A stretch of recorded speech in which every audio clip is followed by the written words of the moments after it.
Yeah, like a credit card number. Go ahead, I'll turn around. Like a credit card number. Social security number. Social, mother's maiden name, whatever you got for me, guys, I'd appreciate it. I'll take the pen back. There we go.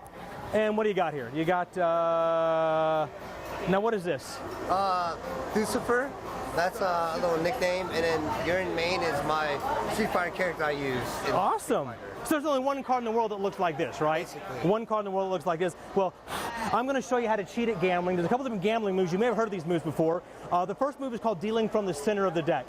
If we place your card here, Lucifer, about halfway down the deck, in order for me to deal that card to myself, I would have to first control that card. And if I do that, it looks just like that, a little snap, and one card jumps to the top of the deck. I know, I'm telling you, that's the Lucifer card. That's the card right there. Lucifer, there we go. That's crazy.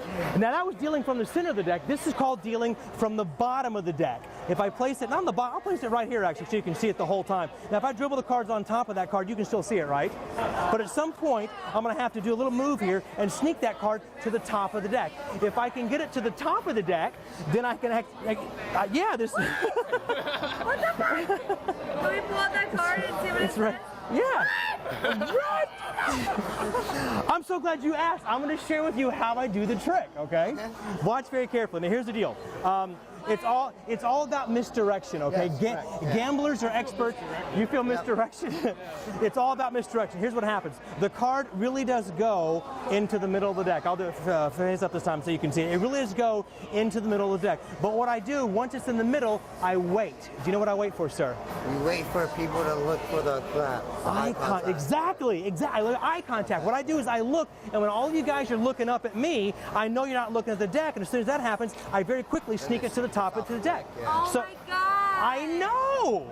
So as long as you keep your head down and look at the top of the deck, you cannot be fooled. I thought I was staring. I was staring the whole time. Here we go. You're not going to be fooled this time. You're not going to be fooled. But I'll tell you what, I'm a master at getting people to look up. I'm a master at getting people to look up. Here we go. Watch very carefully. Here we go. Where's the card now? On the top. It's on the top. Is there something in my teeth? You looked up. You see, you looked up for just, I know, but you looked up for a second. Yeah, for a second. Just for a second, you looked up. So what? I'll do it again. Here we go. Watch. Here we go. Just like that. Where's the card now? On the top. No, it's on the bottom now. No, it's. I'm trying to help you. I'm trying to help you. No, you did a little. I tell you what. You take the card. You put it face down on top of the deck.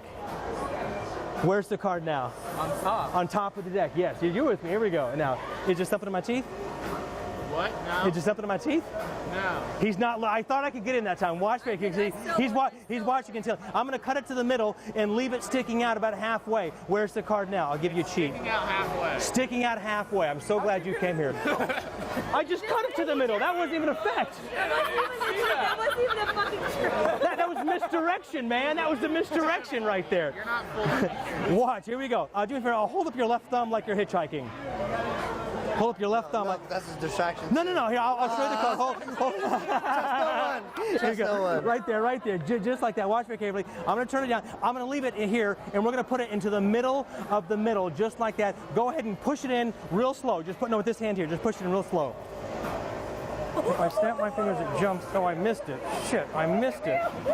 I can't believe I missed it. I never missed. God damn it. Dude, no, I'm not kidding. The minute I was watching the minute you pushed it, it fucking came out of his fucking. I was like, oh. The misdirection trick. That wasn't. And he wanted me to look at his face. You were trying to trick. You literally. Wait, can you do that whole thing again? I'll do the whole thing again. Right there, you fucking mouth. Watch, here we go. I'll do it again. Watch. Lucifer, one card right here. I'm going to show you. I'm going to try to make at least. Your card's going to vanish. Watch very carefully. I don't do anything. All I do is this right here. That's. You see the box move a tiny bit. You take my time. Yes. Do me a favor. Slowly turn over your card. Go ahead. Turn it over. Oh! It's the box. Oh my gosh. No, here's the deal. Here's what you didn't see though. So when you weren't looking, do you hear that? Do you hear that right there? Do me a favor. Hold your hands just like this. Watch. One card inside the box, fold it up. Stop it. Yeah. Yes, do me a favor. Open that card. Is that it? Is that the card? Stop it. Stop it. That is the card. Stop it. What? That's it, man. What the fuck? That's the name of that trick, by the way. I'm going to name it after you. Hi, guys, and welcome to Card to Card Box. I am really excited to share this with everyone here. This has been a pet routine of mine for a long time. And not only do I get to share with you my pet routine for Card to Card Box, I also get to share with you a couple of unique sleights. These sleights are kind of underground. I've lectured with them all over the world, but it seems like a lot of people have never heard of them before. And I think the reason is because they're published somewhere. And if you want to hide something, publish it. So I'm going to share with you not only my technique for getting a signed card into a card box to be on the table the entire time, I'm also going to share with you a really unique card force called the in-jog riffle force. I'm also going to share with you my Mercury card fold. So if you've been wanting to fold a playing card and are unable to do it, this is the technique to use. So sit back, relax, and welcome to Card Box. All right, here's what you're going to need to perform Card to Card Box.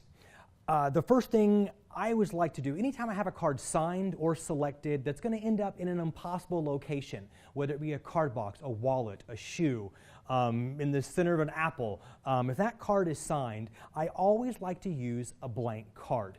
And I call this my blank card theory. My friend David Regal, he calls blank cards, he refers to this as an oddity, rather. Most laymen have never seen a blank card before. So whenever they pick a blank card, it's a shock to them. And you have them write something on there, they draw a picture, they put their name. I try to get the whole table to sign it if I can. As many different signatures on there as possible. The reason being, when this playing card ends up in the impossible location, they know beyond a shadow of a doubt it's not a duplicate, and this is the exact same card. Buy some blank cards. Anytime a card is signed, always use a blank card. Another reason why I like to use a blank card is because throughout the evening, anytime you're having a card ripped or torn or folded or wherever it ends up, the card is ruined. So if you don't use a blank card, you're going to be using a normal card out of the deck. And by the end of the evening, after 20 performances, your deck keeps getting smaller. It becomes the incredible vanishing deck trick, and that's not what you want. So by always adding a blank card to your deck, then you always have a full deck to work with at the end of the evening. The other thing you're going to need is the card box. But I'll just sort of show you how to make it. Man, I hate giving this away. It is just too darn cool. It's a card box with a giant gaping hole in it. Settle down. I know what you're thinking, but when you see the handling on this, I think you're going to be really, really pleased. So the exact dimensions of the hole, pretty easy to make. If you're going to create this on your own, all you have to do is make the hole the exact same size as whenever you open the card box, it appears to be closed. I'm going to get a little shot of that in case anybody needs to see it. Just like that. If it's larger, then they're going to see the hole. If it's too small, smaller is definitely preferable, but you want it as big as possible to make the load as easy as possible. So I'll go over the handling of the card box in a bit because they will never see this coming. So that is what you're going to need. The setup and preparation is that your force card is on top, and then you have your card box here is just on the table, and you are ready to go. But if you want to create one of these on your own, if you want to keep one-on-one close-up case, one in your stand-up case or something, it's very easy to make this up on your own. All you're going to need is a card box, and the cool thing about the card box is you get one of these free every time you buy a deck of cards. It's kind of cool how they do that. You're also going to need an X-Acto knife. I usually leave the cards inside the box, and what I'll do is I'll put the advertising cards on this side, because when I use the X-Acto knife, I don't want to damage the rest of the deck. So leave the cards in the box, put the junk cards on the top, and all you're going to do is take an X-Acto knife, and well, first of all, you have to know how far to do it. So what I do is I open the lid, and I kind of see about where it needs to go. Now, I've been cutting these for 15 years now, so I just kind of know how far down it needs to be cut. But if you've never done this before, just kind of get an idea of where it needs to be cut, like it looks right beneath the bottom part of the spade there. If you want to, take a pencil and lightly pencil in a line on there your first few times. Once you've done that, close the box back up, take your X-Acto knife and simply cut a line rather, along the top, down the sides, down the bottom, and back up the top. just like that. And once you've got this hole in your box, you are ready to set. This box will last you quite a long time. Over time, these two edges right here, they may tend to, here's the weak points right here. They kind of tend to wear a bit. So if you wanted to, you could take a little bit of clear tape and just put a little thin sliver there and a little thin sliver there, and that will sort of prolong the life of your gimmicked card box. And that's how to make your card-to-card box. All right. Let me share with you my technique for forcing a playing card. It's called the in-jog riffle force. Now, you certainly don't have to force a card for this routine to work. You can just do a normal signed card and have the signed card go to the box. Perfectly acceptable. But like I talked about earlier, I always like to use a blank-faced playing card. And the reason being is that I'll do this trick 20, 30, 40 times a night, and if I'm using cards from my regular deck, that means that my deck is getting smaller as the night goes along, and at the end of the night, I can't, I'm searching through the cards. Let me show you twisting the threes. All the aces have been used. So anyway, always force a blank card, and here's how I do it. The force card starts off right here on top of the deck. And all you're going to have to do is sort of in-jog this card about 10 to 12 cards down, maybe 5 cards, maybe a little bit more. It doesn't matter. It's just however far down you want it is fine. I try to do about 8 to 10 to 12 cards down. And my secret technique for doing it is I just lift up about, 5, 6, 7, 8 cards, and I'll do it the exposed right here. I'll do that. That's the in-jog right there. Now, it's not this big in actual performance. This is explanation purposes only. So the blank card is right here. And again, how do you get that in-jog? I'm going to sort of break character now, or I'm going to sort of go off camera here and pretend to have people here just so you get a feel for it. So I've got my force card on top. I'm engaging a group of people, and I'll just do this motion right here as I'm talking. And what I've done there is I've just basically got the force card in-jogged. It's something you do casually. You haven't started the trick yet. They don't know you're going to force a card on them. They don't know anything. So just very casually, I lift up, I slip it in. If anything, it should just look like a cut or something. But what you really have is you have the force card is now in-jogged, I'd say about 8 to 10 to 12 cards down. It doesn't really matter, so don't worry too much about that. So I'm going to leave it sticking out this much for the explanation, but in actual performance, it's much less. I'll show you both ways. So here's what's going to happen. Here's the theory, at least anyway. When you perform this, obviously if your audience is here, this is sort of the bad angle to do it. If my audience is here, though, they can't see the in-jog card. I'm now going to take my left thumb and just riffle down the side of the cards. And I usually don't say the word riffle. I say, as I move my thumb along the side of the cards, because most people don't know what riffle is, as I move my thumb along the side of the deck, please say stop. Now, wherever they stop me, you can be very, very fair about this. I say, are you sure? Right here? And what I'm going to do is this. I'll give you an exposed view. I pinch this upper inner corner right here, and what I'm going to do is this. Let me show what's happening from behind here. What's going to happen is that I'm pulling the cards forward just until that in-jog card is even with the bottom packet. Once that's even with the bottom packet, my little pinky then takes over. Hard to do slow. My little pinky then takes over. Now the pinky, it doesn't grab the card, no motion at all. All the pinky has to do is just touch the card. It's just from here to there, from here to there. That's all you're doing. Then you continue forward, you pull it out, and then you tap. Now let me show you what it looks like in sort of real time. It's from here to here. I get my in-jog, and it looks like this. As I run the cards, you just say stop. Or as I run my thumb along the cards, you just say stop. Right here, are you certain? Right here? Okay, go ahead and take the card. And what's really interesting about this force is that unlike a riffle force or a slip force has a lot of noise, or a riffle force, if for some reason, if you have a break halfway through and they wait till you get down to the very end, and now you have to do that thing right there. I like this because you're literally placing the force card exactly where it needs to be in the deck. So hypothetically, if you did have a volunteer, let me get it in-jogged here.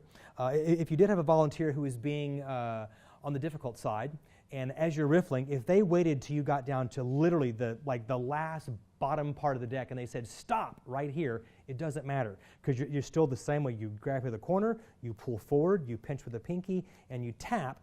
And when you look at this, there's no discrepancy on the sizes of the packets whatsoever. There's no discrepancy. You thumb the card off, and then of course that is going to be the force card.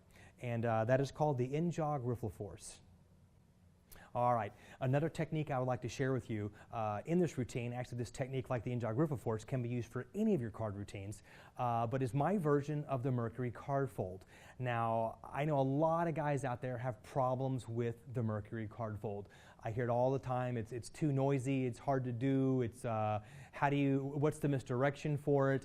I'm going to share with you my version called the sleeves up Mercury card fold.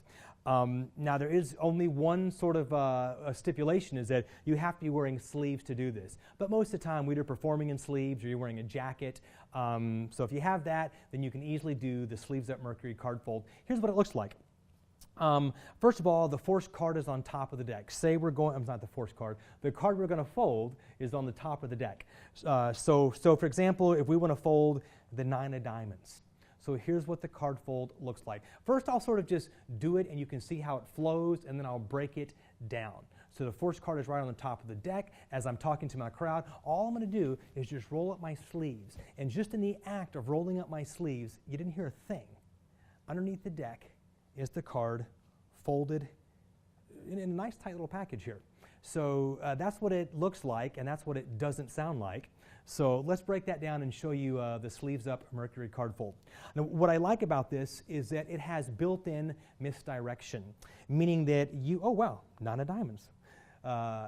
It has built-in misdirection, meaning that you don't have to do it fast, you don't have to do it slow, but the actual move itself is the misdirection. Because when you're folding a card, and it's down on the bottom here, say we're going to fold this card again, you're basically, you are doing the move under the guise of being completely fair.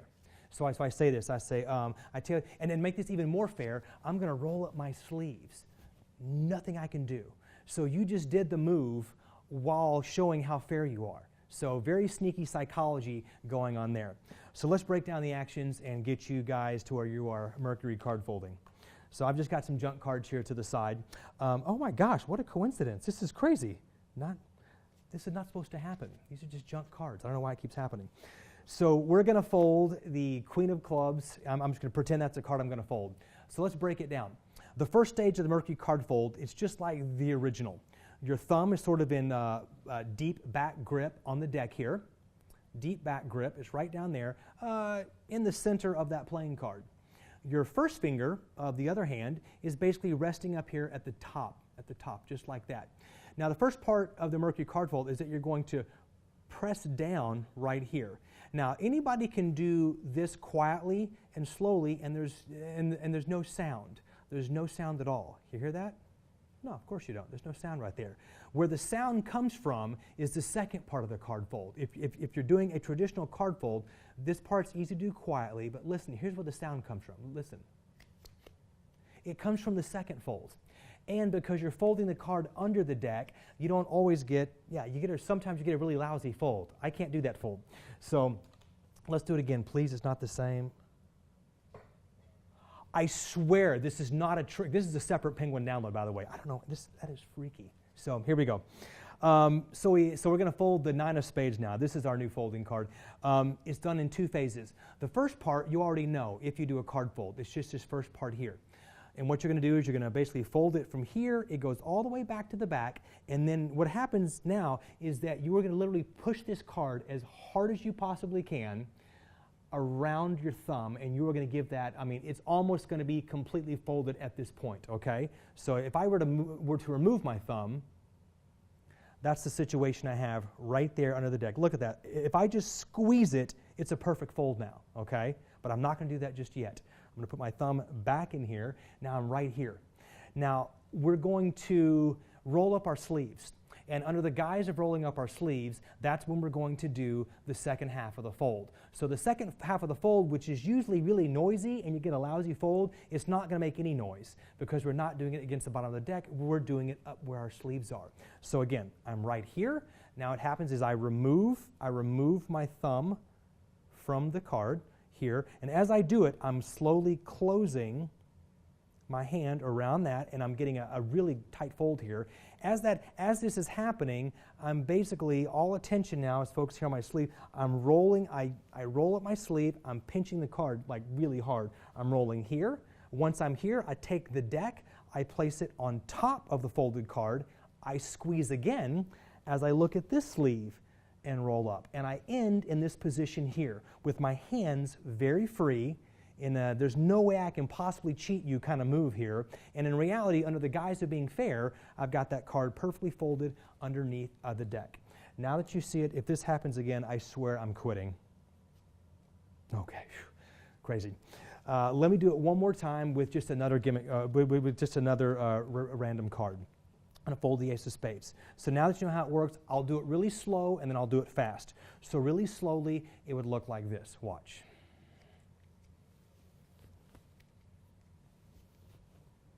Fair. That's it, and the card is folded in the bottom of the deck. One more time. Okay. With another random card. This time I'll do it fast. So the cool thing is you can perform this move slow. You can also perform it quite quickly as well. So let's do it as fast as I possibly can without just looking too weird. So I'm right here, and if I want to go like this, fair.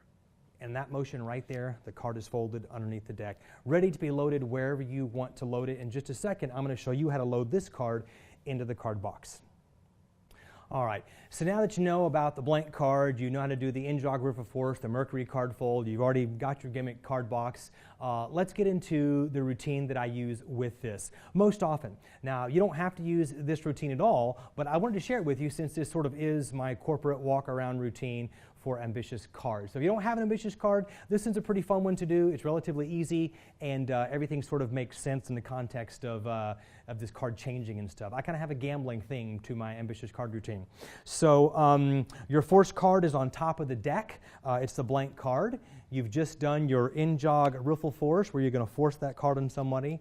Boom. Have them sign the card. I've already signed this one here with just some random initials on there. So that's right there. Now, while they're signing this card, what I do is I sort of will turn around and say, go ahead and sign your name on there, put your initials on there, draw me a picture. While they're doing that, I just turn around. And while my back is towards them and while they're turned around, I'm simply just basically taking the top two cards and just turning them over. That's all I'm doing. And so I do this all here, and when I say, tell me when you're done, I turn around, I take the pen back, I put the pen back in my pocket, I take the signed card, it goes back on top of the deck, and now basically I'm set up for a triple lift. So the first phase or two is just a regular ambitious card handling, but you are two cards ahead, so that's kind of nice. So I show the initials on the card, I turn the card over, the indifferent card is placed into the center of the deck, it is squared up. You do whatever, snap your fingers. If you look at the performance, I talk about gambling moves. I say, have you ever heard of dealing from the center of the deck? And as I say that, I place the card in the center of the deck. And I say, well, if I want to get that card back to the top, in order to deal to myself, it has to be on the top. Then I sort of turn it over and show that the card's back on top of the deck. Now, the second phase is I talk about, now that we're dealing from the center of the deck, have you heard of dealing from the bottom of the deck?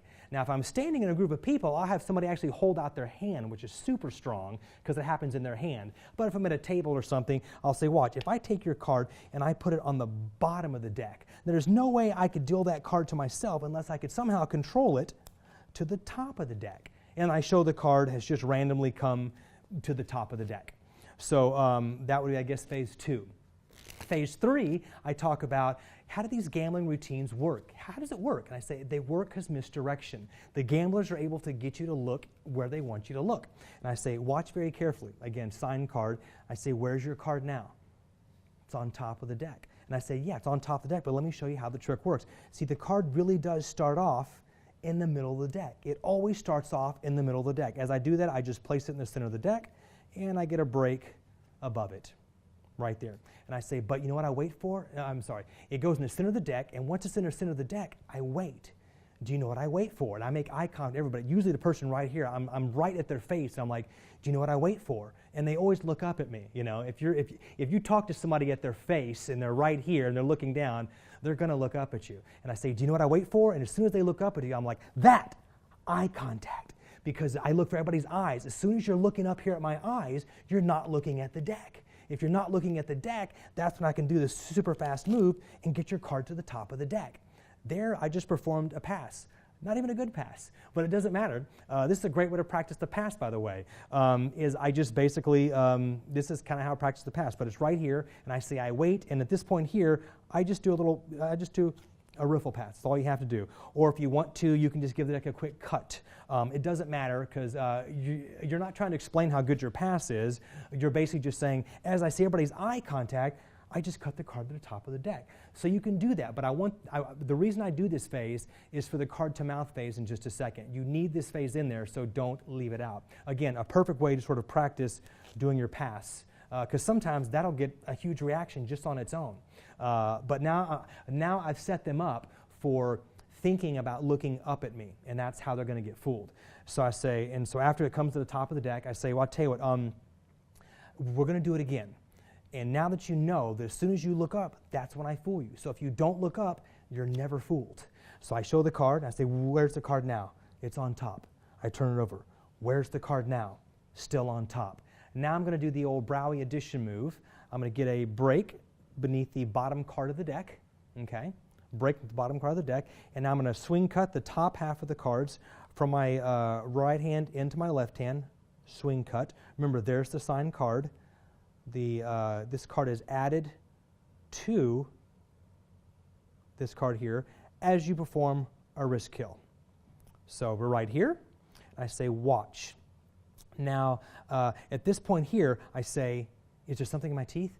And if they look up, I'm like, no, I got you. Don't look up. If you look up, I will fool you. And I keep reinforcing, if they look up, they're going to get fooled, right? So now, remember, you have the extra card in here. I push this card in here. It's right here. That's a different card. The actual signed card is right here, right?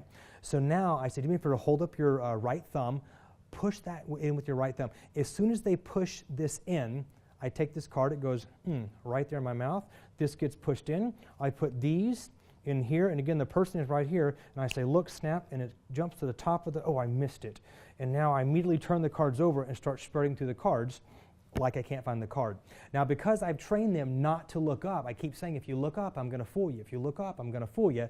The person that's usually right here, they won't look up. Everybody else is seeing the card in my mouth right now, so I get all this laughter before that I didn't used to get, because I would just do card in the mouth, and as soon as one person saw it, the whole thing it was ruined. But this person here has been trained not to look up now. So this laughter is really prolonged for a long time before I finally get down and I can kind of show them that it's right there. Now I turn the deck over. Again, remember I have one card that's just face up on top of the deck now from the previous double lip. I kind of hold it at a wrist kill at this point. I say I'm going to do it one last time. I'm going to make your card completely vanish. Watch. I show them the card one last time. It's a double. I say, watch. I'm going to place your card right here under the card box, right there. Now, I do a silly joke. I'm like, watch, here's the move, here's the move. Have you heard of the secret move? Yes? And that's when you leave town without paying rent. Some gamblers have to do that. Watch. I riffle just like that, and they see the card box slightly moved a bit. I said, for the card that you signed, the card that you wrote your name on, turn that card over. As they're turning the card over, I just sort of take a step back. I do the sleeves up Mercury card fold. I'm like, I don't want to touch that card. Now again, I've got the signed card right here. So now they can turn over this card, and of course, it's not their signed card. It's not even close to their signed card. At this point, I can pick it back up. Now I'm going to load their signed card into the card box. So I'm going to remove the deck from my left hand so you can see exactly what I got going on here, but it's basically right here. I've got the card, it's folded underneath my hand, it's right here, but here's what the move looks like. Now remember, you have this ginormous hole in the back of the box, right? This is just right here, and I should say card box placement is sort of important. When I approach a group, I take the cards out of the box, and I just set the box off to my left at sort of a 45-degree angle. I don't want it over here like this or over here. I kind of want it here like this. So I'm going to load the card into the box and show the box all the way around. So what I do is I set this down the table, and here's the load. Here's what it looks like. And then I say, open up your hand, show this side, squeeze the box. They open their hand, and lo and behold, the one card that was inside the box is their signed card. So let me show you how that load works. It works like an Aikido box move. I'm going to do it sort of straight on to the camera so you can see it. but the card is, the folded card is right here. And what's going to happen is this. Again, I would never do it sort of straight on to somebody. Usually if my audience is sort of here, I would sort of do it off to the side. Now you have all the cover in the world because the back of your hand is covering here. Your thumb just merely has to basically press on this top corner, and it just sort of, it levers the box up. Almost like an Aikido box move, it levers the box up. But again, it's sort of here off to the side, and you have all the cover in the world with your hand right there. It levers it up, and let me see. Can you guys see this right here? It's just going from here. Hard to do slow, believe it or not. Levers it up. The folded card is inside the box now. I pick it up and I shake it. Now the cool thing is, once it's in there, I can now transfer it and hold it like this. And I guarantee you, if you perform this routine, the hardest part of this routine is not the force or the fold. The hardest part of this routine is trying not to laugh when you're looking at this side of the box, because you're about to kill them here. So you're going to show it like this. I say, do me a favor, cup your hands like this. Now here's the move. Here's the move. Whatever you do, don't turn it around like this. You're going to open the flap up as you turn it around. So hold your hand open like this. Watch as you open the box up, you spin it around as the flap closes. There's something really interesting about that. You kind of, it's almost like a weird retention of vision thing where like your mind thinks you see the whole card box. So you're right here, hold your hand like this, open it up. This is clean, this is now clean. And now what I like about this is that I have them hold their hand open. Now I can actually dump the actual signed card from inside the box that has been on the table the entire time. They can then take this, open it up, and it is in fact their signed card. The cool thing about this is when you're done, slap another blank card on top of the deck, put the deck back in the box goes back in your pocket, and you are once again ready to do that routine or any routine where you need to have a card going into a card box. This is one of my favorite things that I perform, and it's been mine for many, many years, and now it belongs to you. Hey guys, I just wanted to say thank you once again for purchasing my card-to-card box routine. I really hope that you got a lot out of it. There's a lot of really unique moves in there. The in-jog riffle force, I think you're going to use that all the time. The sleeves up Mercury card fold, I guarantee that's the easiest card fold that you're ever going to come across. And that little idea of that card going to the box with the hole and the turnaround, to me, that's what workers are made of right there. No extra pocket space necessary. It works every time. There's no gimmicks. I just want to thank you for purchasing it. And if you really like it, if you think this is of a workhorse of a routine, please go and leave a review on Penguin Magic. I would really appreciate it. And thanks once again for purchasing my card-to-card box.